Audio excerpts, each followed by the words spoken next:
Perkenalkan, nama saya Mursidatul Jayin Wijayana. Saya dari Prodi Manajemen semester 3 Universitas Teknologi Surabaya.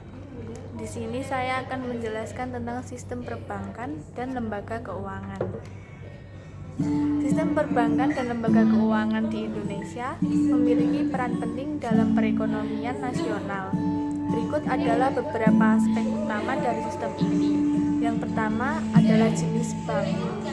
A. Bank umum, yaitu melayani masyarakat umum dan menyediakan berbagai produk seperti tabungan, deposito, dan kredit. B. Bank Perkreditan Rakyat atau BPR, yaitu fokus pada pembiayaan usaha mikro, kecil, dan menengah atau UMKM, serta pelayanan di tingkat lokal. C. Bank Syariah, yaitu operasi berdasarkan prinsip syariah, menawarkan produk tanpa riba. Yang kedua adalah lembaga keuangan non-bank. A. Perusahaan pembiayaan, yaitu menyediakan pembiayaan untuk pembelian barang dan jasa. B. Asuransi, yaitu menawarkan perlindungan finansial terhadap risiko tertentu. C. Dana pensiun, yaitu mengelola dana pensiun untuk menjamin kesejahteraan di masa pensiun. Yang ketiga adalah regulasi dan pengawasan. A.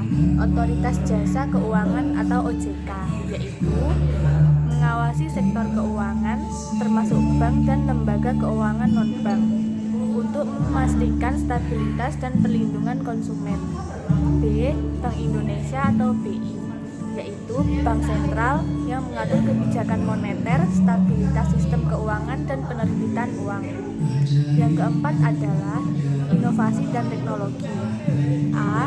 Pertumbuhan fintech atau teknologi finansial yang menyediakan layanan keuangan secara digital seperti pembayaran, pinjaman, dan investasi.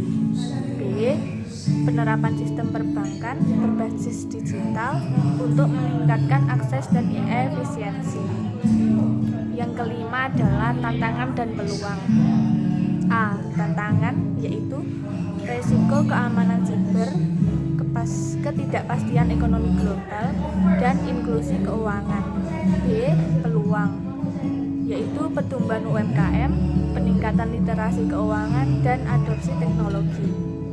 Sistem perbankan dan lembaga keuangan di Indonesia terus berkembang untuk memenuhi kebutuhan masyarakat dan mendukung pertumbuhan ekonomi.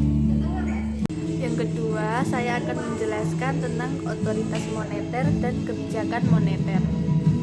Otoritas moneter dan kebijakan moneter memainkan peran penting dalam menjaga stabilitas ekonomi suatu negara. Berikut penjelasan tentang keduanya. Otoritas moneter di Indonesia adalah Bank Indonesia atau BI. Tugas utama BI meliputi menetapkan kebijakan moneter, yaitu mengatur jumlah uang yang beredar dan suku bunga untuk mencapai stabilitas harga. Yang kedua, stabilitas keuangan, yaitu memastikan sistem keuangan berfungsi dengan baik dan mengurangi resiko sistemik. Yang ketiga, pengelolaan cadangan devisa, yaitu mengelola cadangan devisa untuk menjaga nilai tukar rupiah dan mendukung transaksi internasional. Yang keempat adalah regulasi dan pengawasan, yaitu mengawasi lembaga keuangan untuk memastikan kepatuhan terhadap peraturan yang berlaku. Yang kedua adalah kebijakan moneter. Kebijakan moneter adalah tindakan yang diambil oleh otoritas moneter untuk mengendalikan jumlah uang yang beredar dan suku bunga. Tipe-tipe kebijakan moneter meliputi kebijakan moneter ekspansif, yaitu diterapkan saat ekonomi lesu.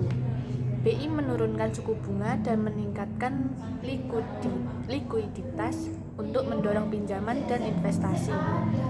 Yang kedua, kebijakan moneter kontraktif, yaitu diterapkan saat inflasi tinggi. BI menaikkan suku bunga dan mengurangi jumlah uang beredar untuk menekan inflasi. Alat kebijakan moneter. Beberapa alat yang digunakan BI dalam pelaksanaan kebijakan moneter meliputi suku bunga acuan, yaitu BI rate atau suku bunga acuan menjadi acuan bagi suku bunga kredit di pasar.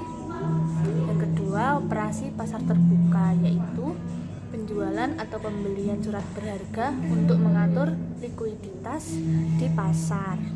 Yang ketiga, cadangan wajib minimum, yaitu menetapkan jumlah minimum yang harus disimpan bank sebagai cadangan, mempengaruhi kemampuan bank untuk memberikan pinjaman. Tujuan kebijakan moneter adalah yang pertama, stabilitas harga, yaitu menjaga inflasi pada tingkat yang rendah dan stabil. Yang kedua adalah pertumbuhan ekonomi, mendorong pertumbuhan ekonomi yang berkelanjutan. Yang ketiga adalah stabilitas nilai tukar, yaitu mengelola fluktuasi nilai tukar rupiah agar tetap stabil. Kebijakan moneter yang efektif dapat membantu mencapai tujuan ekonomi jangka panjang dan mengurangi dampak resiko eksternal. Sekian dari saya, jika Anda salah kata mohon maaf. Wassalamualaikum warahmatullahi wabarakatuh. Terima kasih.